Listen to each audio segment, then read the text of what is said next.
আমাদের ভিতরে অনেকেরই দিন দিন ওয়াসওয়াসা বৃদ্ধি। আমাদের মনে হয় আমি জাদুগ্রস্ত। আমাদের ভিতরে অনেকেই আছে জাদুর কয়েকটা লক্ষণ শোনার পরে সে মনে করে আমি নিজেই জাদুতে আক্রান্ত। না, এমন কিছুই না। আজকে আমরা আলোচনা করব আপনি কিভাবে বুঝবেন আপনি জাদুগ্রস্ত কিনা। সবসময় এগুলো জাদু না, তবে কিছু লক্ষণ আছে জাদুতে আক্রান্ত হওয়ার। একসাথে এই সমস্যা, এই লক্ষণগুলো দীর্ঘদিন ধরে থাকলে অবশ্যই আপনি ডায়াগনোসিস করেন। তারপর আপনি ডায়াগনোসিস করার পর আপনি বুঝতে পারবেন আসলে কি আপনি জাদুতে আক্রান্ত। কিন্তু আমাদের ভিতরে অনেকে আছে লক্ষণগুলো জানার পরে সে নিজেকে মনে করে আমি জাদুগ্রস্ত, সে একা একা অস্বস্থায় ভোগে। না, এমন কখনো করা যাবে না। যদি আপনার সাথে এই লক্ষণগুলো মিলে এবং আপনি দেখেন এই ডাক্তারি সকল রিপোর্ট নর্মাল, তখন আপনি রোগীর ডায়াগনোসিস করবেন এবং রোগীর শরণাপন্ন হবেন।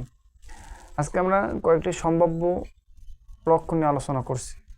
নাম্বার 1, হঠাৎ করে ইবাদতে অস্বস্তি, নামাজে, কোরআন তেলাওয়াতে, জিকিরে করতে মনে চায় না, বা আজান বা কোরআন তেলাওয়াত আওয়াজ শুনলেই অস্বস্তি লাগে আপনার। এছাড়াও একটা দেখা যায় ইবাদতের সময় মাথা ব্যথা, ইবাদত করতে খুবই সমস্যা হয়,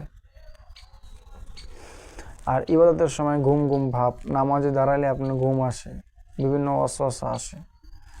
নাম্বার 2, যেটা আপনার হয় শারীরিক অস্বাভাবিকতা। আপনার বিভিন্ন সমস্যা, আপনার বিভিন্ন রোগ, ট্রিটমেন্ট নিচ্ছেন, ডক্টর দেখাইতেছেন, মেডিসিন প্রয়োগ করতেছেন, ডাক্তারের রিপোর্ট স্বাভাবিক, কিন্তু আপনার শরীরে পেইন খুবই আপনাকে কষ্ট দিচ্ছে।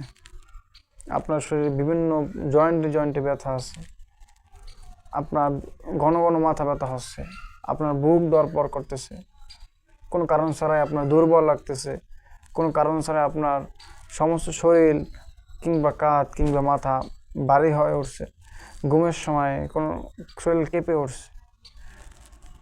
3 নম্বর, মানসিক বা আচরণগত আপনাদের পরিবর্তন হতে পারে জাদুতে আক্রান্ত হলে। হঠাৎ রাগ বেড়ে যাওয়া, অকারণেই ভয় লাগা, সবসময় অস্থির লাগা, আপনার নিজের বা আপনার বন্ধু বান্ধব বা আপনার আত্মীয় স্বজন মানুষদের থেকে আপনার একা একা দূরে থাকতে ইচ্ছে করা, মনে হয় কোথাও দূরে চলে যায়, নিজেকে একা রাখতে ইচ্ছে করা,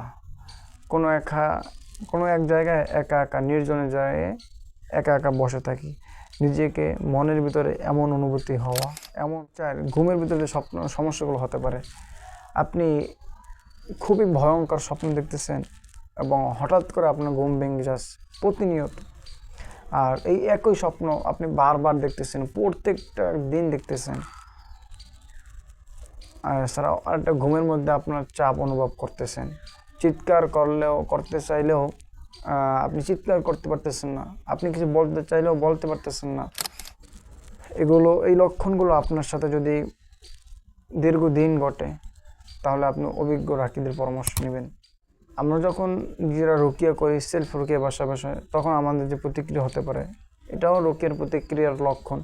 কোরআন বা রুকিয়া শুনলে মাথা ব্যথা বা বমি হওয়া, কান্না আসা, শরীর কাঁপা, অস্বস্তি বেড়ে যাওয়া, এই লক্ষণগুলো আপনার যদি থাকে তাহলে আপনার জন্য গুরুত্বপূর্ণ যে কথা হলো, এই লক্ষণগুলো 1টা বা 2টা বা 3টা থাকলে আপনি জাদুতে আক্রান্ত মনে করবেন না, কোনো কারণ ছাড়াই মনে করবেন না।